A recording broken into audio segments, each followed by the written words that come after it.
사람들은 누구나 예외 없이 많은 어려움이나 문제를 만나면서 살아갑니다.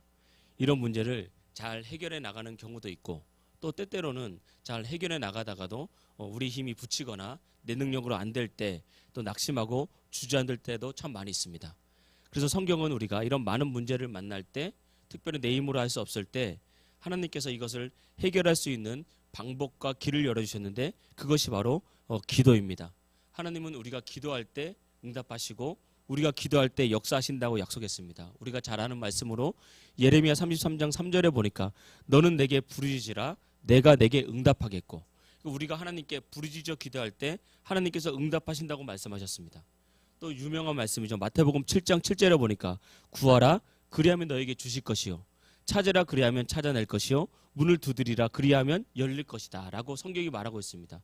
다시 말하면 우리가 기도할 때 하나님께서 응답하신다라고 성경을 통해서 약속하셨습니다.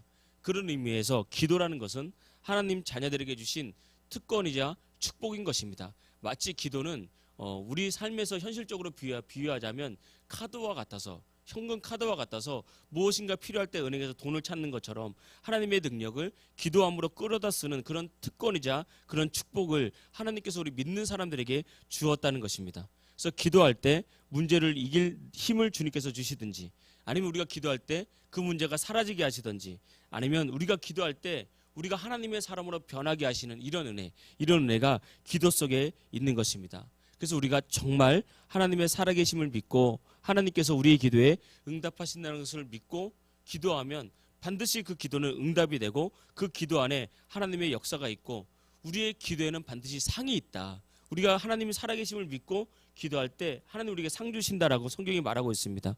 히브리서 11장 6절은 이렇게 말하고 있습니다. 믿음이 없이는 하나님을 기쁘시게 하지 못하나니 하나님께 나아가는 자는 그가 계신 것과 또한 그가 자기를 찾는 자들에게 상 주시는 이심을 믿어야 할지니라. 그러니까 하나님을 찾는 자, 어떻게 하나님을 찾는 것입니까? 우리가 주여 부르짖고 하나님하고 기도하면서 하나님을 찾는 거거든요. 그러니까 하나님을 찾는 자들에게는 하나님께서 반드시 상 주신다라고 성경이 말하고 있습니다. 그래서 오늘은 응답받는 기도라는 제목으로 그러면 어떻게 할 때 우리가 응답받을 수 있느냐? 첫째는 믿고 기도할 때 응답하신다. 기도의 첫 번째 조건은 믿음이라는 거죠. 응답의 차원의 기도가 있습니다. 기도라는 것은 응답의 차원의 기도. 내 힘으로 해결되지 않는 삶의 문제가 있을 때, 어려움이 있을 때 인생이 괴로워지거든요. 나는 하고 싶은데, 나는 되고 싶은데, 나는 노력하는데도 불구하고 내가 뜻하는 대로, 내가 계획하는 대로 되지 않을 때 우리 인생은 괴로워지고 염려가 쌓이고 불안해지고 두려워지는 것입니다. 그 틈으로 악한 영이 역사한다고요. 우리의 삶에는 다 누구나 염려가 있습니다. 누구나 불안함이 있고 누구나 근심이 있는데 그 틈으로 악한 영들이 우리를 공격하게 되면 삶이 깨지게 되는 거예요. 그래서 삶이 불행하게 되는 것입니다. 안 그래도 힘든데 술을 먹게 되고, 안 그래도 힘든데 낙심하고 포기하게 되고 염려 가운데 살다가 질병을 만나게 되는 것이죠. 그래서 항상 우리 안에 항상 하나님은 우리의 기도에 응답하신다는 믿음을 가지고 주님께 나가게 된다면 어떤 많은 문제와 어려움이 있더라도 두려움에 빠지지 않고 담대하게 살아갈 수 있는 것입니다. 하나님께서는 우리가 하나님께 기도할 때 모든 문제에서 건져주시고 이기게 하신다라고 성경이 약속하고 있습니다. 그래서 응답의 차원으로서의 기도, 응답받는 기도의 첫 번째 핵심은 믿음이라는 거죠. 믿고 기도하는 것입니다. 이사야 38장에 보면 유다왕 히스기야가 죽을 병에 걸렸습니다. 정말 이제 왕이 이제 낫지 못하고 죽게 될 것이다라는 말을 들었을 때 히스기야 왕은 낙심하거나 포기하지 않았죠. 오직 하나님께서 나를 낫게 하실 것이라는 이런 믿음 가지고 하나님 의지하면서 하나님께 기도했습니다. 하나님, 나의 생명을 다시 한번 살려주십시오. 제가 지금까지 하나님을 의지하고 또 하나님을 섬겼던 것을 주님 기억하여 주시고 나를 낫게 해달라고, 나의 생명을 살려주십시오라고 간절하게 울부짖어 기도했습니다. 그때 하나님께서 그 기도를 들으시면서 어떻게 말씀하셨냐면 내가 너의 기도를 들었고 내가 너의 눈물을 보았다라고 말씀했습니다. 그래서 하나님은 우리의 기도를 듣고 있습니다. 그리고 우리의 눈물을 보고 있으면서 그 기도에 응답을 하시는데 히스기야 기도에 응답하셔서 15년 동안 히스기야의 생명을 연장시켜 주셨다는 것입니다. 그래서 우리가 기도할 때 하나님은 나에게 응답 주신다는 이 믿음을 가지고 기도하시길 축복합니다. 우리는 살다 보면 여러 가지 문제를 만나죠. 여러분 질병이 있습니까? 그렇다면 정말 우리가 하나님께서 고쳐주실 것을 믿고 온전히 믿고 기도한다면 하나님께서 반드시 우리의 기도에 응답하실 줄 믿습니다.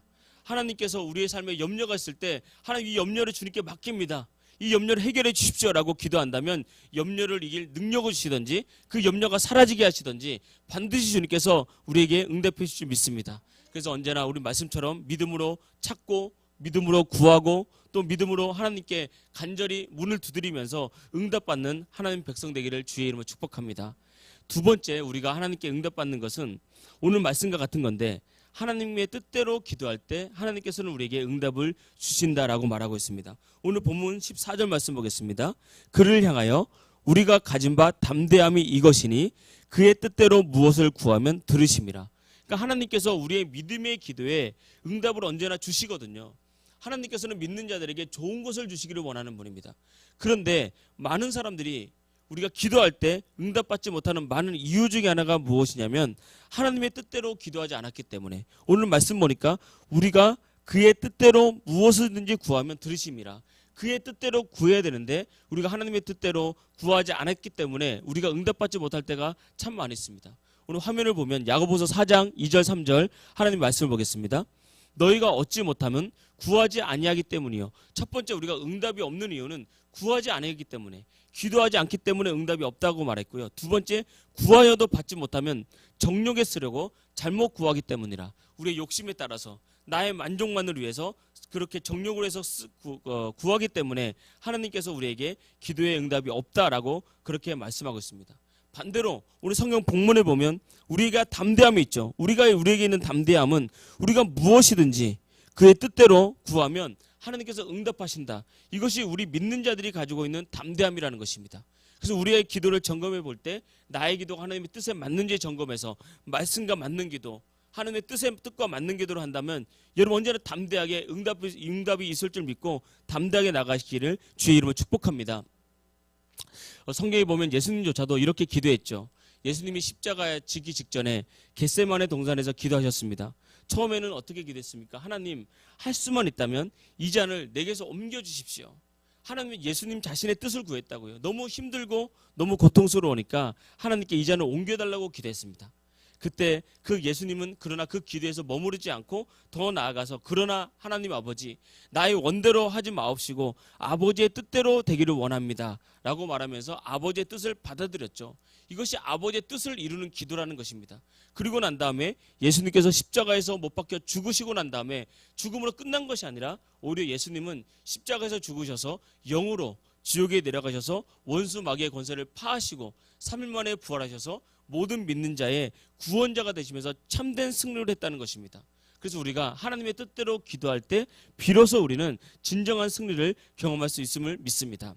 한 아버지의 간증입니다. 이 아버지는 심한 당뇨로 이렇게 고통을 당하고 있었습니다. 이 당뇨라는 게 무서운 것이 당뇨를 제대로 관리하지 못하고 심해지면 나중에는 이제 이 신경이 죽게 되죠. 시신경이 죽게 되면 시력을 잃게 되고 또 신경이 공격을 받으면 이제 고통을 당하는 줄도 모르는 그런 이제 어려움을 당하게 되는데 이 아버지가 이제 당뇨를 잘 관리하지 못해서 나중에는 시력을 잃어버려 가지고 이제 이런 종이를 보면 흰 거는 종이고 까만 건 글씨. 글씨라는 건 알겠는데 무슨 글씨인지 잃어버린 시력마저 잃어버리고 더 나아가서는 이제 신경이 죽은 거예요. 그래서 발을 우리가 걸어가다가 어디에 부딪히면 아파야 되잖아요. 근데 이 당뇨라는 것이 이제 심하게 오다 보면 그 신경이 죽거든요. 그래서 부딪혀도 아픈 줄 모르는 그런 상황이 된 것입니다. 그래서 이분이 심한 아픔과 당뇨병으로 고통을 당하고 있는데 이분이 교회를 나와서 예수를 믿기 시작했는데 이분의 마음속에는 미움이 하나 있었는데 어떤 미움이 있었냐면 자식에게 아들에게 심한 상처를 받고 용서하지 못하는 그런 마음이 있었어요. 어떤 내용인지 모르겠는데 아들의 말이나 아들의 행동을 통해서 너무 큰 상처를 받고 정말 배신감을 느끼고 내가 이 아들을 어떻게 키웠는데 라는 생각 가운데 아들을 용서하지 못하는 굉장히 미워하는 마음이 있었다고 합니다. 그러면서 이제 예수님 믿고 교회 다니면서 아들을 용서하고자 하는 생각은 드는데 용서가 안 되는 거예요. 너무 큰 상처와 아픔을 받아서 용서가 되지 않는 상황 속에서 어느 날 목사님에게 연락이 온 거예요.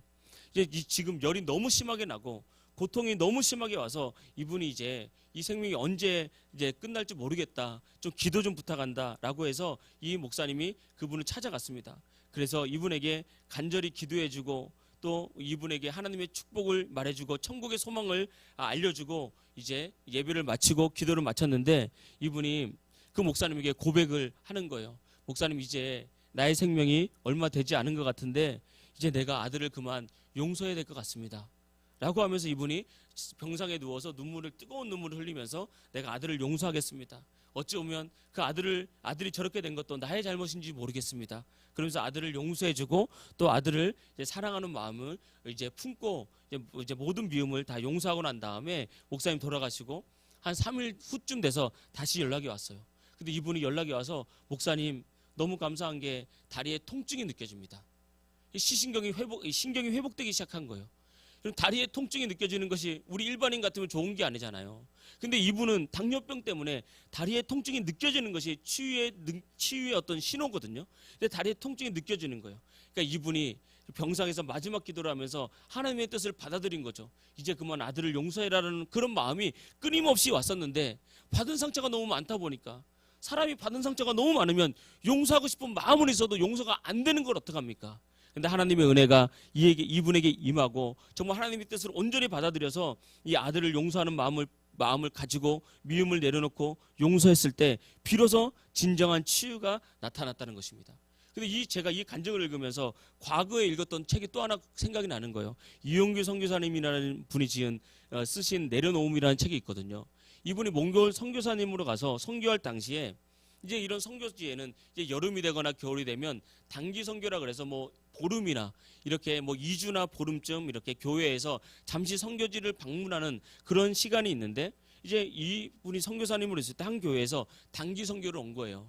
그러면서 이제 교회 보수도 해주고 또 전도도 하고 또 주변에 이렇게 여러 선교지 탐방도 하면서 이런 시간을 보내고 있는데, 한 권사님이 선교사님을 찾아온 거예요. 그 선교사님 찾아와서 기도 부탁을 하는 겁니다. 선교사님, 제가 허리가 너무 아파서 선교사님께 기도 부탁을 하러 왔습니다. 사실 제가 한국에 있을 때부터 기도하는 가운데 내가 몽골 선교지에 가면 꼭 선교사님께 기도 받아야 되겠다. 그러면 선교사님께 기도를 받으면 하나님께서 왠지 고쳐줄 것 같다는 그런 믿음이 왔습니다 라고 하면서 이제 기도 부탁을 하는 거예요. 그러면서 그동안은 내가 기도하면 하나님께 응답해 주셨고 또 병원에서 치료를 하면 또 잘 치료가 됐는데, 이건 기도해도 응답이 없고 병원에서 치료를 받아도 점점 통증이 심해가는데 어떻게 할지를 모르겠다고, 그래서 힘든 몸을 이끌고 기도하러 왔다고 이제 몽골 선교 와서 기도 부탁한다고 그렇게 얘기를 했습니다. 그래서 선교사님이 그러시냐고, 그러면 잠시 이제 기도 좀 해보자고 그러면서 대화를 나누고 기도하는 가운데 성령님께서 이 선교사님에게 어떤 감동을 주셨어요. 그때 얘기를 한 거예요. 권사님, 제가 기도를 하는데 하나님께서 저에게 주시는 마음 가운데 권사님께서 누군가를 용서를 해줬으면 좋겠다라는 그런 마음을 자꾸 주십니다. 혹시 무슨 일이 있으셨습니까? 라고 물어보는 거예요. 근데 그 교회는 전통이 오래된 교회, 그리고 큰 교회였는 거예요. 근데 그 교회에 어떤 문제가 생겼는지 모르겠는데 이제 목사님하고 장로님하고 문제가 생기기 시작한 거예요. 그래서 장로님들이 목사님을 공격하고 또 목사님은 또 자기를 방어하고 이러는 과정 가운데 교회가 상처를 입고 있어서는 안 되는 이런 일이 벌어지게 된 거죠. 근데 이 권사님은 그 교회가 이제 성장하기 전부터 아주 개척교회 시절부터 자신의 삶을 드리고 또 헌신하면서 교회를 세우는데 같이 이렇게 동력하셨던 분인데, 이 권사님이 이 장로님들하고 좀 만남을 가졌어요. 장로님들, 우리가 교회가 이렇게 어려워지면 안 되지 않냐고, 우리가 마음을 모으고 다 용서하고 새로운 마음으로 하나가 되자고 하는데 모든 장로님들은 그 마음을 받아들이는데 그 중에 한 장로님이 받아들이지 않고 오히려 본인을 공격하더라는 거예요.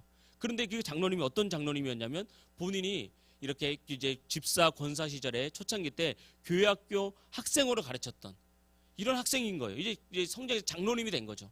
근데 오히려 그분이 오히려 더 그렇게 자신을 공격하면서 또 이렇게 여러 가지를 보고 그 마음 가운데 용서하지 못하는 마음이 생긴 거예요.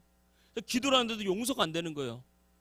정말 어린 시절부터 보고 자랐고 기도해줬고 함께 이렇게 눈물 흘리면서 기도하고 이렇게 내가 어떤 면에서는 키웠는데 이렇게 오히려 나를 공격하다니, 이런 마음 가운데 용서가 안 되는 거예요. 그래서 권사님이 이 선교사님께 이런 속사정을 얘기를 한 거예요. 선교사님, 사실 이런 일이 있어서 제가 그 장로님에 대해서 나의 제자 같은 장로님인데 정말 그 마음이 용서가 되지 않는다고. 그때 선교사님께서 그 권사님에게 얘기를 한 거죠. 하나님이 지금 권사님으로 하여금 그분을 용서하기를 원하는 것 같은데 다시 한번 기도를 한번 해보시고 다시 기도했으면 좋겠다라고 그 권사님을 선교지에서 이렇게 다시 돌려보냈습니다. 그래서 권사님 마음이 무겁죠. 그러면서 이 마음 가지고 다른 사람들은 선교집 탐방하고 그럴 때 그 선교지 교회에서 기도하기 시작한 거예요. 하나님, 정말 하나님께서 어떻게 내 마음을 아셨냐고, 선교사님을 통해서 주셨던 이 마음이 나조차 도대체 용서가 안 되는데 도와달라고. 그러니까 할 것은 도와달라는 기도밖에 없는 거예요. 하나님 도와주십시오. 그러다 보니까 기도를 하는데 성령님께서 이 권사님을 바꾸는 거예요. 권사님이 이런 말씀을 주시는 거예요. 그 장로가 잘못한 것보다 하나님은 너를 다루기를 원했다. 그 장로가 어떻게 나오든지 너가 하나님의 뜻 안에 서서 정말 그 장로를 용서하고 하나님 앞에서 교회를 세우기를 원했다. 이런 마음을 주시는데 이 권사님 깨달은 거죠. 아, 하나님은 나를 다루시기를 원하셨거든요.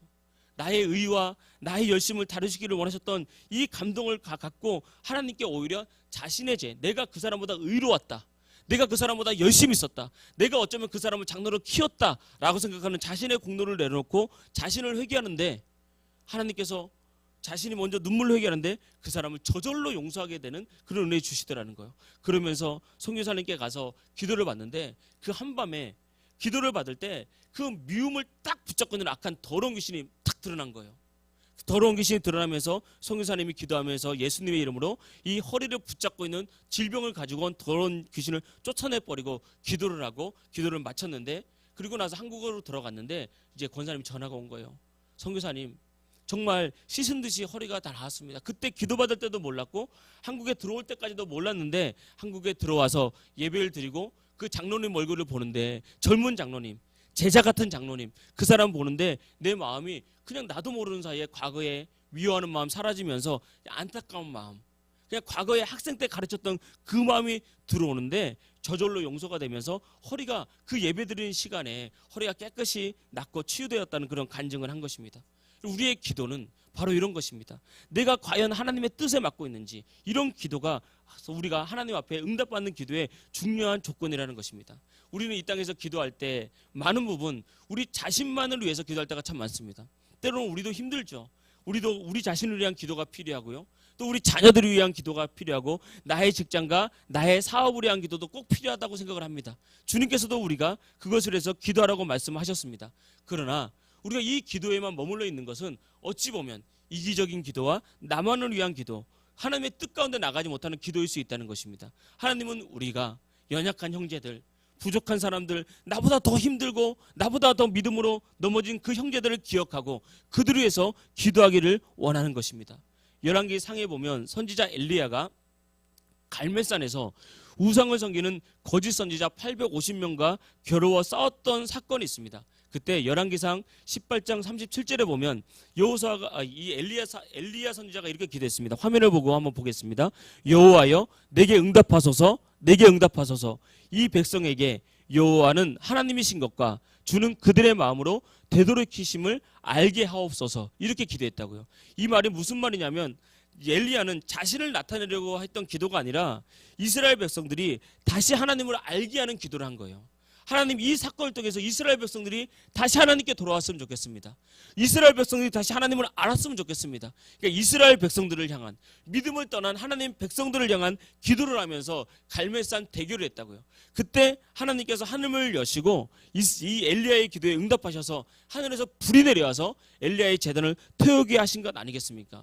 이것이 바로 주님께서 우리에게 원하는 기도라고요. 우리 기도도 많죠. 내 기도도 많죠. 내 기도도 해야 됩니다. 그러나 더 나아가서는 우리 하나님께서 우리에게 원하는 뜻은 나를 넘어서서 정말 믿음이 연약한 형제들, 부족한 사람들, 또 시험에 들어오고 있는 여러 가지 모습들, 그렇게 고통당하는 우리 형제 자매들을 보면서 우리가 기도하기를 원하는 거예요. 나도 약하지만, 나도 부족하지만 우리가 하나님의 뜻에 맞는 기도를 할 때 하나님께서 우리에게 능력 주십니다. 그래서 엘리야조차도 우리와 똑같은 사람이라고요. 그래서 성경 신약 성경에 보면 베드로로 말했습니다. 엘리야도 우리와 성정이 같은 사람이다. 우리와 똑같이 연약한 사람이다. 우리와 똑같이 두려움이 많은 사람이다. 그러나 그가 하나님께 기도했을 때, 하나님의 뜻에 맞게 기도했을 때 하나님께서 그에게 능력을 주셨다라고 말했습니다. 이게 그렇습니다. 어떤 사람에게 능력 주시느냐, 어떤 사람에게 복을 주시느냐, 하나님의 뜻에 맞게 연약한 자를 섬기기 위해서 우리가 우리의 삶을 내어놓는 자, 이런 사람, 연약한 자를 살리기 위해서 우리의 삶을 위해 우리가 기도를 하는 자, 그게 능력 주신단 말입니다. 하나님께서 복을 주실 자를 찾으실 때 어떤 사람에게 복을 주시느냐? 하나님께서 복을 주실 때 그 받은 복을 가지고 우리 자신을 과시한다거나 아니면 다른 사람으로 괴롭힌다거나 이런 것이 아니라 주신 복으로 하나님을 위해서, 연약한 영혼을 위해서 우리가 그것을 내어놓을 수 있는 사람, 그 사람에게 하나님께 복을 주신다는 거예요. 하나님의 뜻에 맞게 기도할 때 하나님께서 우리에게 응답해 주신다는 것입니다. 그래서 여러분, 우리가 기도할 때 나를 위해서, 내 가족을 위해서 기도하는 것도 중요합니다. 그러나 나를 위한 기도에만 머무르지 말고 그 나를 넘어서서 연약한 형제를 위해서, 주의 몸된 교회를 위해서, 하나님의 뜻을 위해서 기도할 때 진정한 능력을 부어주실 줄 믿습니다. 마지막 세 번째는 기도의 능력을 받기 위해, 기도의 응답을 받기 위해서는 기도의 능력을 구하라는 것입니다.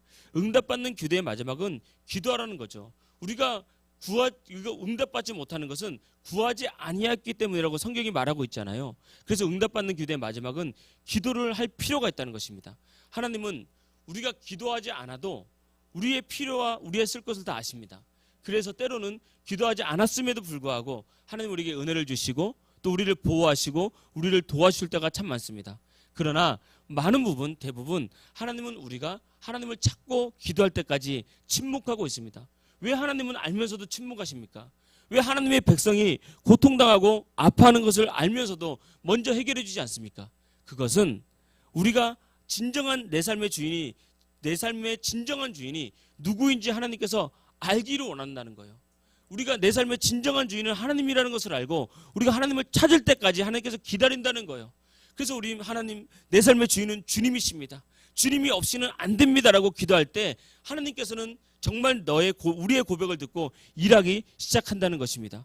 그래서 우리가 기도할 때 하나님 역사하기 때문에 우리의 기도를 가로막는 악한 영들이 있습니다. 그래서 기도의 입술을 열리지 못하게 한다는 거예요. 우리가 삶에 문제가 오고 어려움이 오면 다른 건 다 아는데 기도가 안 된단 말입니다. 삶에 문제가 오면요, 또 알아눕기도 하고 때로는 운동을 하기도 하고 어떤 방법으로 풀려고 애쓰고 노력을 하는데, 그런데 기도가 안 될 때가 있다는 거예요. 원수마귀가 막고 있기 때문에 기도를 못하게 하는 거예요. 그럼 원수마귀가 깨져야 됩니다. 막고 있는 악한 영들이 떠나가야 정말 우리 삶이 열리거든요. 근데 그 과정이 뭐냐? 그게 기도라는 게 기도. 그래서 우리가 기도할 때 하나님께서 역사하는 건데, 근데 기도를 하려고 하는데 안 될 때가 있다는 거예요. 내가 기도해야 되는지 아는데도 기도가 안 됩니다. 그럴 때 어떻게 해야 됩니까? 기도가 안 된다고 가만히 있으면 마귀에게 지는 거죠. 기도가 안 된다고 그냥 기도하지 않으면 하나님 역사하지 않는 것입니다. 그때는 말 그대로 솔직하게 기도하는 거예요. 하나님, 기도할 능력 주십시오. 기도할수록 도와주세요. 라고 기도를 자꾸 기도할 능력을 구하는 거죠. 어떤 분은 이런 고백을 하더라고요. 정말 힘들고 어려운데 어떻게 기도해야 할지를 몰라서 밤새 주기도문을 반복해서 외웠다. 이게 좋은 거 아닙니까? 내가 기도할 수 없을 때 주님께서 주기도문 하라고 기도 주셨잖아요. 또 내가 진짜 기도하고 싶은데 기도가 안 될 때는 그냥 주님 앞에, 주님, 나에게 기도의 능력 주세요. 기도할 수 있도록 나에게 도와주세요. 정말 기도할 마음 주세요. 이렇게 주님께 기도할 능력을 구하다 보면, 계속해서 구하다 보면 성령께서 우리를 도우셔서 기도할 능력을 주셔서 어느 한순간 기도의 능력이 터져나갑니다. 이걸 경험해야 돼, 이걸. 신앙생활 할 때 어느 한순간 주님께 은혜를 구하다가 기도의 능력이 탁 터져서 나도 모르게 예수 이름 부르고 나도 모르게 기도하면서 정말 주님을 만나는 이 은혜를 경험할 때 기도의 능력이 열리는 것입니다. 기도의 능력이 열려야 그때 비로소 우리의 삶을 맡고 있는 악한 영이 딱 깨지는 거예요. 진짜 악한 영이 있습니다. 결혼을 맡고 있는 악한 영도 있고요, 진로를 맡고 있는 악한 영도 있고, 행복을 맡고 있는 악한 영도 있고, 나의 삶을 풀어가는 데 있어서 계속해서 무엇인가 맡고 있는 악한 영이 있거든요. 이걸 반드시 예수 이름을 깨뜨려야 되는데 언제? 기도의 능력 받아야 된다. 근데 이게 대단한 기도로부터 시작되는 게 아니라는 겁니다. 우리는 기도의 능력 받는다는 게 뭐 오랫동안 막 3시간, 4시간 기도해야 된다, 뭐 방언받고 막 기도해야 된다. 물론 그런 것도 다 유익이 있고 그런 것도 큰 도움이 되지만 기도는 첫걸음으로부터 나가는 거예요. 하나님, 나는 기도가 잘 안 됩니다. 기도의 능력 주세요. 기도의 능력 주세요라고 기도하면서 우리가 대표 기도하듯이 그냥 꾸준히 기도하고 하다 보면 하나님께서 반드시 우리의 기도를 여셔서 승리케 하신다는 것입니다. 로마서 8장 26절 말씀을 다 같이 봉독하겠습니다. 시작. 이와 같이 성령도 우리 연약함을 도우시나니 우리가 마땅히 빌 바를 알지 못하나 오직 성령이 말할 수 없는 탄식으로 우리를 위하여 친히 간구하시느니라. 아멘. 성경도 분명히 말하고 있습니다. 우리는 마땅히 빌 바를 알지 못할 때가 많다는 거예요. 그런데 우리 안에서 성령께서 말할 수 없는 탄식으로 우리를 위하여 친히 간구하시니까 주님께 도와달라고 말하는 거죠. 우리의 인생이란 것이 나의 힘으로 될 것 같고 우리의 능력으로 될 것 같지만 그렇지 않습니다. 스가랴서 4장 6절 말씀 말하고 있습니다. 만군의 여호와께서 말씀하시되 이는 힘으로 되지 아니하며 능력으로 되지 아니하고 오직 나의 영으로 되느니라. 힘과 능력이 아니라 성령의 도우심으로 되는 것입니다. 우리가 이 무더운 여름을 보내고 있죠. 어찌 보면 이 무더운 여름은 잠깐 너무 덥다 보니까 쉬어가는 시간이에요. 많은 사람들이 휴가도 갔고 또 여유 있게 쉬어가는 시간이긴 한데 우리가 이 쉬어가는 시간에 주님을 묵상하면서 기도하면서 우리가 이거 하나는 분명히 했으면 좋겠습니다. 나의 능력으로 안 된다. 나의 힘으로 안 된다. 오직 여호와의 영으로 된다. 그러니 우리가 기도하여 성령 충만 받고 좀 믿음의 기도를 하고 하나님의 뜻대로 기도하고 기도의 능력 받아서 여러분의 삶을 활짝 여는 그런 은혜와 축복이 있기를 주의 이름으로 축복합니다. 할렐루야.